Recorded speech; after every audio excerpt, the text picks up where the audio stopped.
Hi friends, welcome to tasty trials by సంతు. ఎప్పుడు రెగ్యులర్గా తినే ఇడ్లీ బోర్ కొట్టిందా? అయితే ఇలా రాగి ఇడ్లీ ట్రై చేసి చూడండి.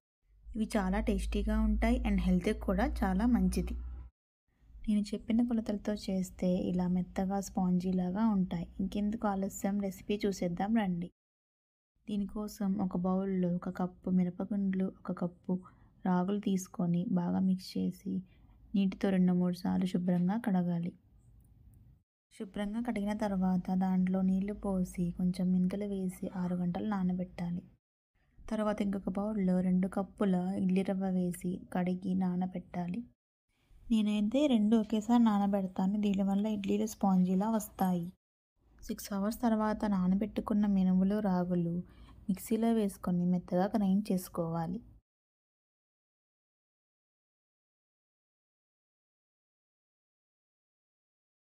గ్రైండ్ చేసుకున్న తర్వాత దాన్ని ఒక బౌల్లో తీసుకోవాలి. దాంట్లో మనం రాత్రి ముందుగా నానబెట్టుకున్న ఇడ్లీ రవ్వ వేసి బాగా బీట్ చేసుకుంటూ కలపాలి. అప్పుడే ఇడ్లీలు సాఫ్ట్గా వస్తాయి.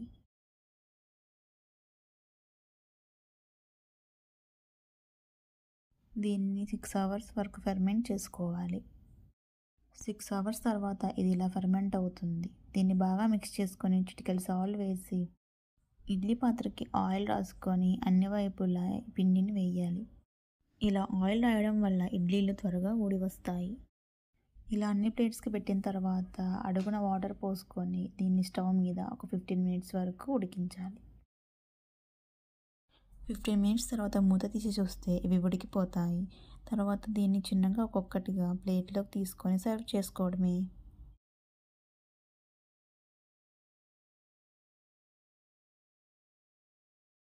దీంట్లో ఎంతో టేస్టీగా ఉండే టొమాటో చట్నీ రెసిపీని కూడా చూసేద్దాం. దీనికోసం ఒక 5 టమాటాలు, పచ్చిమిర్చి మీ కారానికి సరిపడా, కొత్తిమీర, పుదీనా ఇవన్నీ కట్ చేసుకొని ఒకేసారి ప్యాన్లోకి వేసి దాంట్లో కొద్దిగా ఉప్పు, జీలకర్ర అండ్ 2 మిరియాలు వేసి లిడ్ పెట్టుకొని 5 మినిట్స్ వరకు వేయించాలి. 5 మినిట్స్ తర్వాత టమాటాలన్నీ మెత్తగా అయిపోతాయి. దీన్ని చల్లారాక ఒక మిక్సీ జార్లోకి తీసుకొని గ్రైండ్ చేసుకోవాలి. గ్రైండ్ చేసుకున్న దాన్ని ఒక బౌల్లోకి తీసుకొని సర్వ్ చేసుకోవడమే. అంతే, ఎంతో టేస్టీ అయిన టమాటా చట్నీ ఇడ్లీతో తింటే చాలా టేస్టీగా ఉంటుంది.